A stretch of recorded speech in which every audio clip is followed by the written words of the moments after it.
আসসালামু আলাইকুম। কেমন আছো তোমরা সবাই? আশা রাখি আল্লাহর মেহেরবানিতে সবাই ভালো আছো। আমিও আলহামদুলিল্লাহ তোমাদের দোয়া এবং আল্লাহর মেহেরবানিতে ভালো আছি। তো আজকে আমি তোমাদের যে বিষয়টা নিয়ে আলোচনা করব, যে লিখে রেখেছি, শ্রেণীর নবম দশম বিষয় গণিত দ্বিতীয় অধ্যায়ের সেট নিয়ে আলোচনা করব।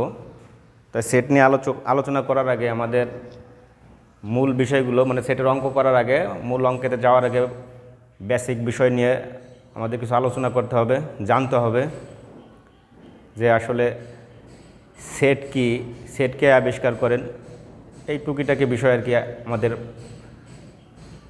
জানতে হবে। তো সেট আবিষ্কার করেন জার্মান বিজ্ঞানী জস ক্যান্টর। তিনি জন্মগ্রহণ করেন 1844 সালে। 1844 সালে। সাধারণত এটা নৈবিত্তিকে আসে, এগুলো আসে ছোটো ছোটো প্রশ্নগুলো নৈবিত্তিকে আসে। তো তিনি সেট আবিষ্কার করেন, তিনি ভ্রমণে বের হন। এই জস ক্যান্টর কোনো এক সময় ভ্রমণে বের হন। তো ভ্রমণে বের হইয়া তিনি সুন্দর একটা জায়গাতে যান ভ্রমণের জন্য। বিভিন্ন পাহাড় পর্বত, বিভিন্ন জিনিস সেখানে থাকে। তখন তিনি সেই দৃশ্য দেখে বিভিন্ন চিন্তা চেতনার মাধ্যমে তিনি এই সেটটা আবিষ্কার করেন। তো তিনি সেটকে যেভাবে সংজ্ঞায়িত করেন সেটা ছিল এরকম যে a set is a collection of distinct and well defined object. এরকম লেখেন, a set is a collection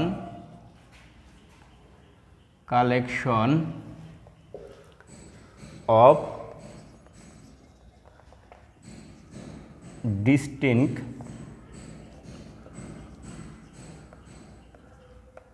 and well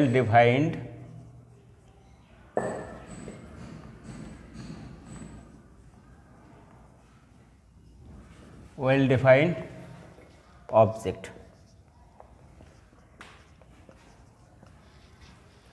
A set is a collection of distinct and well defined object মানে হলো, তিনি এই সেটের সংজ্ঞাভাবে প্রদান করেন যে সেট হচ্ছে ভিন্ন ভিন্ন বস্তুর সুনির্ধারিত বা সুসংজ্ঞায়িত সংগ্রহ। তো এইটা ছিল সেটের সংজ্ঞা তার। আর তোমাদের নবম দশম শ্রেণীর বইতে দেওয়া আছে, নবম দশম শ্রেণীতে আছে যে বাস্তব বা চিন্তা জগতের সুসংজ্ঞায়িত বস্তুর সমাবেশকে, একই বাস্তব বা চিন্তা জগতের বস্তুর সমাবেশকে বা সংগ্রহকে বলা হয় সেট। এখন সেট প্রকাশের পদ্ধতি দুইভাবে করা যায়। সেট প্রকাশের পদ্ধতি দুইটি। একটা হলো সেট গঠন পদ্ধতি, আর একটা হলো তালিকা পদ্ধতি। সেট প্রকাশের পদ্ধতি দুইটি। সেট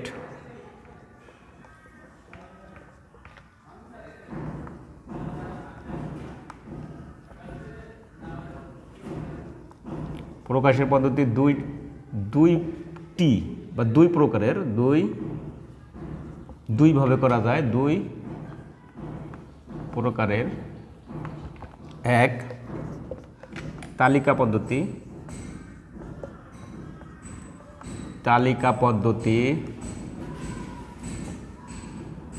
দুই গঠন পদ্ধতি।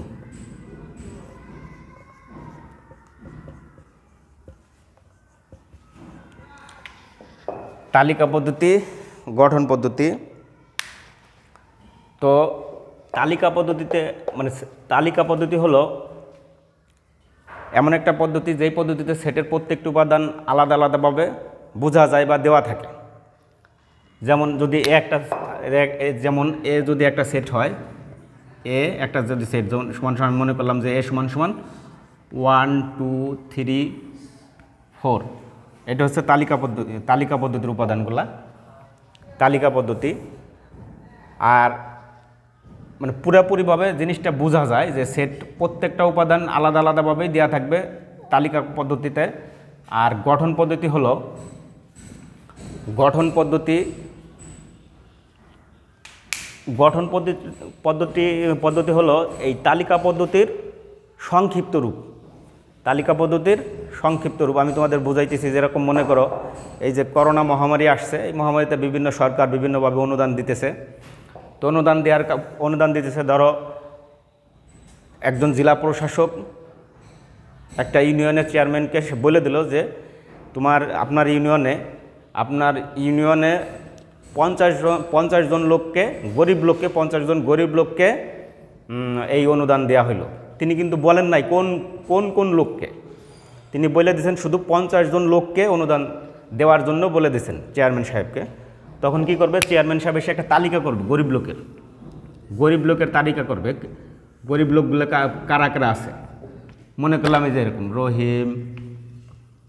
রহিম তারপরে করিম, এরকম 50 জন লোকের একটা কি তালিকা করবে। তো এইটা হলো কি তালিকা পদ্ধতি, মানে পুরা তালিকা পদ্ধতিটা হলো পুরাপুরি বোঝা যাবে কে কে আছে। আর গঠন পদ্ধতি হলো এই তালিকা পদ্ধতির সংক্ষিপ্ত রূপ। তার একটা জিনিস আমরা রাইখে আসছি, আসলে একটু বলে দেই তোমাদের, যেটা আগেই বলা উচিত ছিল আমার, কিন্তু বলা হয়নি। মানে সেটের কথা বলতেছিলাম যে ভিন্ন ভিন্ন বস্তুর সুনির্ধারিত সংগ্রহকে বলা হয় সেট। কিন্তু সেট হইতে হইলে আমাদের 3টা শর্ত থাকা লাগে। সেই 3টা শর্তের ভিতরে 3টা শর্ত হচ্ছে, 1 নম্বর শর্ত হলো ওয়েল ডিফাইন্ড, ওয়েল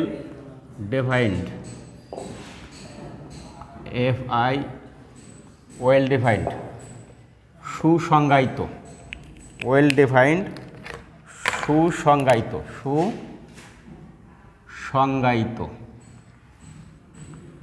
সংজ্ঞায়িত। 2 ডিস্টিংক্ট,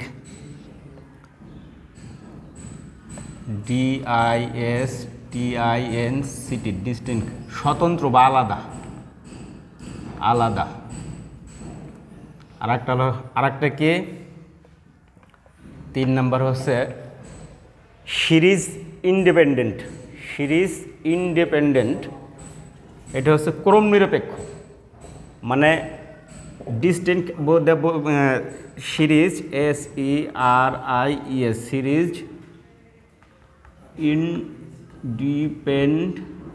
ইন্ডিপেন্ডেন্ট, ক্রম নিরপেক্ষ। মানে প্রথমটা আমরা বলতেছি সুসংজ্ঞায়িত, সেট হইতে হইলে সুসংজ্ঞায়িত হইতে হবে, সুসংজ্ঞায়িত বস্তুর সমাবেশকে বলতে হবে সেট। আর আলাদা হইতে হবে, প্রত্যেকটা উপাদান কি হইতে হবে, আলাদা হইতে হবে, ডিস্টিংক্ট মানে স্বতন্ত্র বা আলাদা হইতে হবে। সিরিজ ইন্ডিপেন্ডেন্ট, ক্রম নিরপেক্ষ। আলাদা বলতে বুঝেছি, মনে করলাম একটা সেট A = 1 2 3 একটা সেট, প্রত্যেকটা উপাদান আলাদা, ভিন্ন ভিন্ন একটা উপাদান। আর সিরিজ নিরপেক্ষ বলতে বুঝাইছে, সিরিজ নিরপেক্ষ বা ক্রম নিরপেক্ষ, সেটা হচ্ছে কি যদি একটা সেট এ হয়, এই সেটটাকে আমি লিখছি 1 2 3, আমি ইচ্ছা করলে এই সেটটাকে আবার লিখতে পারবো, মানে এরকম লিখলেও কোনো সমস্যা ছিল না। যদি একটা সেট যদি এরকম হয় 3 2 1 বা A = এরকম হতে পারে যে 1 3 2 এরকম হতে পারে, মানে ক্রম নিরপেক্ষ। ক্রম যে ধারাবাহিকতা থাকবে এরকম না, ক্রম নিরপেক্ষ হইতে হবে আর কি। তো এবার আসি আমরা পরবর্তীতে কি ছিল,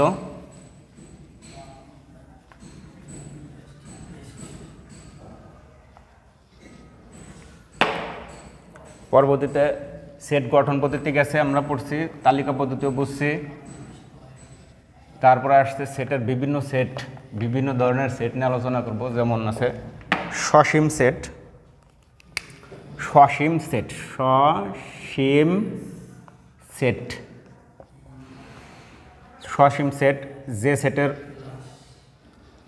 যে সেটের উপাদান সংখ্যা সীমিত বা গণনা করা যায় তাকে বলা হয় সসীম সেট। মনে করলাম এই যে একটা সেট, অবশ্যই একটা কথা মনে রাখবো যে সেটকে অবশ্যই সেকেন্ড ব্র্যাকেটের ভিতরে রাখতে হবে। যেমন যে সেটের উপাদান গণনা করা যায় বা নির্দিষ্ট তাকে বলা হয় সসীম সেট। যেমন এ একটা সেট 1 2 3, এটা কি একটা সীমিত কয়টা উপাদান? 3টা। এই সেটের উপাদান কয়টা? 3টে উপাদান। এই যে 1টা 2টা 3টা, এটা সীমিত। বা আমি আরও বড় করতে পারি, বা এ সমান সমান এমনও হতে পারে 2 3 4 5 6 7, সীমিত, গণনা করা যায়। আর অসীম সেট, তারপর আসছে কি অসীম সেট।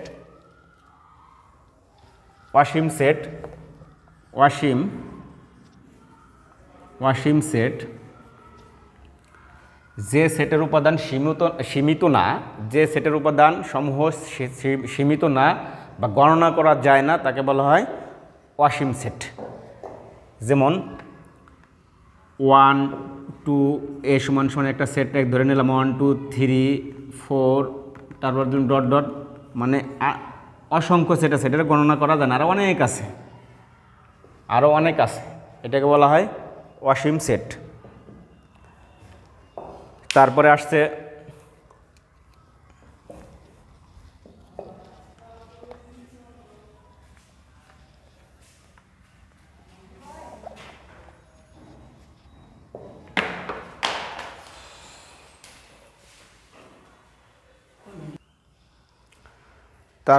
উপসেট। উপসেট হলো যদি দুইটি সেট এমন হয় যে, একটির সকল উপাদান অন্যটিতে আছে। যদি দুইটি সেট এমন হয় যে একটি সকল উপাদান অন্যটিতে আছে বা অন্যটিতে থাকে, তবে তাদের একটিকে অপরটির অথবা দ্বিতীয়টিকে প্রথমটির উপসেট বলা হয়। যদি মনে করলাম উপসেট একটা সেটের উপাদানসমূহ হচ্ছে 1 2 3 4 5, বি একটা সেট, এই সেটের উপাদান কি 2 3 4, এই সেটের সকল উপাদান কি এটার ভিতরে আছে। তাহলে কি এই বি সেটকে এ সেটের উপসেট বলবো, বিকে এ সেটের উপসেট বলবো, এবং লিখবো কীভাবে? বি উপসেটের চিহ্ন এইভাবে লিখবো, উপসেট এ, বি উপসেট এ, বি হলো এর উপসেট, বি কি এর উপসেট। তার মানে কি যদি দুটি সেটের এমন হয় যে একটির উপাদান একটি সকল উপাদান অন্যটিতে আছে, তাহলে কি একটি অপরটির বা দ্বিতীয়টিকে প্রথমটির উপসেট বলবো, দ্বিতীয়টিকে প্রথমটির, মানে বিকে এ এর উপসেট বলবো। তো এইভাবে তারপর আছে বিভিন্ন সেট আছে। তারপর আছে ধরো সার্বিক সেট।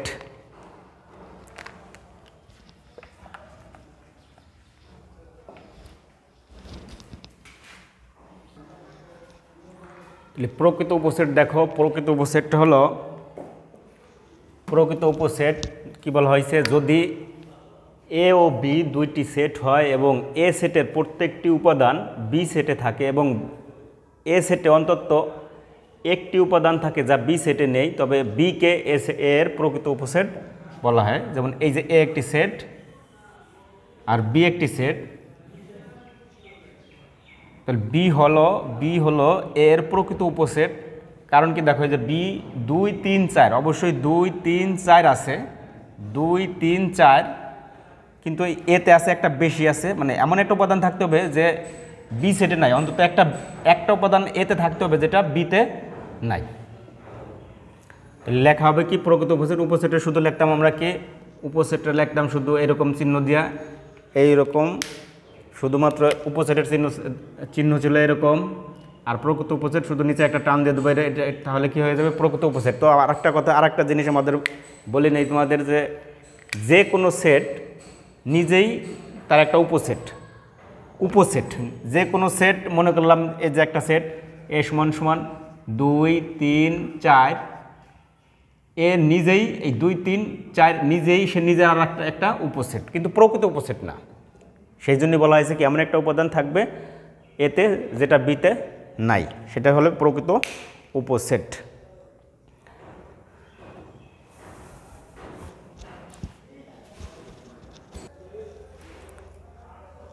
তো সার্বিক সেটে কি বলা হয়েছে যে সার্বিক সেট আলোচনা সংশ্লিষ্ট সকল সেট যদি একটি নির্দিষ্ট সেটের উপসেট হয় তবে ওই নির্দিষ্ট সেটকে সার্বিক সেট বলে। সার্বিক সেটকে ইউ দ্বারা চিহ্নিত করা হয়। সার্বিক সেটকে কি দ্বারা? ইউ দ্বারা, বড় হাতের ইউ দ্বারা চিহ্নিত করা। তো এই একটা সেট, উপসেট সার্বিক সেট, একটা সার্বিক সেট এ বি সেট দুইটির যে সকল উপাদান, সেই সকল উপাদানই কি এই সার্বিক সেটে আছে। সকল উপাদানগুলো কি সার্বিক সেটে আছে। তাই বলা হয়েছে যে আলোচনা সংশ্লিষ্ট সকল সেট যদি একটি নির্দিষ্ট সেটের উপসেট হয় তবে ওই নির্দিষ্ট সেটকে সার্বিক সেট বলা হয়।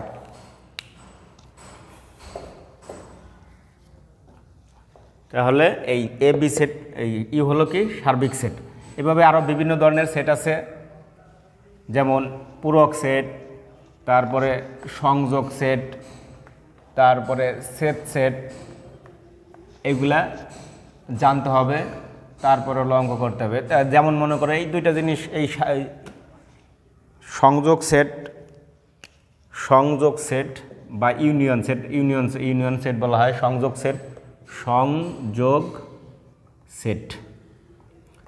সেট হলো দুইটা সেট যদি এমন হয় যে দুইটা সেট এ সমান 1 2 3, বি সমান 2 3 4 এরকম যদি থাকে তাহলে এটার সংযোগ সেট লিখবো আমরা এ ইউনিয়ন বা সংযোগ বি সমান 1 2 3 ইউনিয়ন 2 3 4 সমান লেখা যায় কি 1 2 3 4 1 2 3 4। মানে সংযোগ সেটটা হলো দুইটা সেটের সকল উপাদানগুলোকে নিয়ে যে সেট হবে সেটা হবে কি সংযোগ সেট। দুইটা সেটের সকল উপাদানকে নিয়ে সেটা হবে সংযোগ সেট। এই যে দুইটা সেটের সকল উপাদান নিয়ে, কিন্তু একটা উপাদান দুইবার বসবে না, একটা উপাদান দুইবার আসবে না। যেমন এই জায়গায় 2 আছে, এই জায়গায় 2 আছে, এই জায়গায় 2। আমরা সেটের সংজ্ঞায় শুরু থেকেই বলেছিলাম যে সেট হইতে হবে স্বতন্ত্র, আলাদা, প্রত্যেকটা উপাদান আলাদা। এই জন্য কি দুইবার বসবে না, আলাদা। তারপর আসছে কি সেট বা ইন্টারসেকশন সেট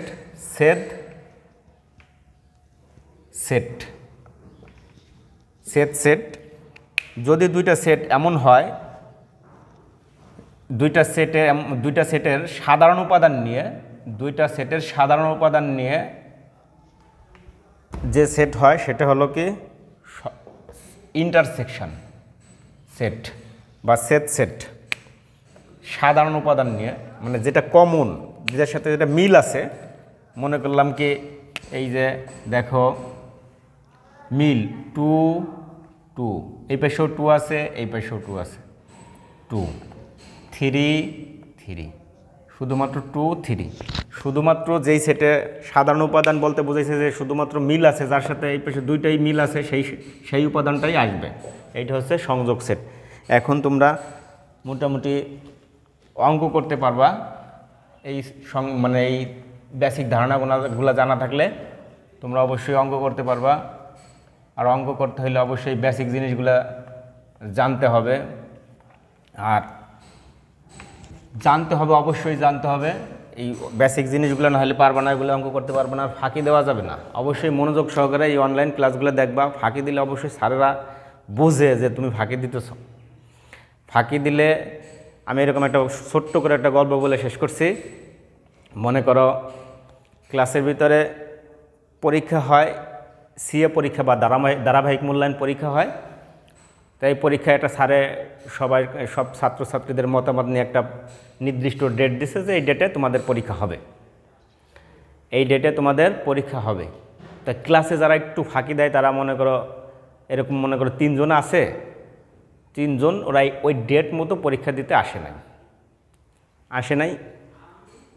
পরের দিন আসছে স্যারের খুব বিনয় করে বলতেছে, স্যার আমরা তো পরীক্ষা আসলে এই সমস্যায় পড়েছিলাম। আসলে কিন্তু ওরা সমস্যা না, ওরা স্কুলে আসার কথা বইলে দেখা গেছে যে পথে কোথাও আড্ডা দিছে, ফাঁকিবাজি করছে, তারপরের দিন আসছে আর কি। বলতেছে স্যার আমরা তো আসলে সমস্যায় পড়ে গেছিলাম স্কুলে আসার সময় আমরা 3 জন। তো কী সমস্যা ছিল বলতেছে যে স্যার আমরা আসতেছিলাম পথের মধ্যে রিক্সার চাকা পাঞ্চার হয়ে গেছে, পরে আর আমরা আসতে পারিনি, হাইটা অনেক দূর, এই জন্য আর স্কুলে আসিনি, আমরা বাড়িতে চলে গেছি। আচ্ছা ঠিক আছে, তাহলে তোমাদের পরীক্ষা 1 সপ্তাহ পরে নেব পরীক্ষা। তা যখন 1 সপ্তাহ পরে তোমরা রেডি হও, পরীক্ষা পড়া শুরু করছে 1 সপ্তাহ পরে, তোরা তো নিশ্চিত যে স্যারে বোঝে নাই, যে ওরা মনে করছে স্যারে মিথ্যা কথা বললাম আমরা, স্যারে ঠিক পেনি। আসলে কিন্তু স্যারে বুঝছে ব্যাপারটা কী করছে ওরা কিন্তু স্যারে কিন্তু সবই বুঝছে। তখন পরে 1 সপ্তাহ পরে যখন আবার আসার পরে ক্লাসে আসছে যে স্যার আমরা আমাদের পরীক্ষা দেন। তোরা বলেছিল যে আমাদের রিক্সার চাকা পাঞ্চার হয়ে গেছে, এই কারণে চাকা নষ্ট হয়ে গেছে, এই কারণে আমরা আসতে পারি নাই ক্লাসে।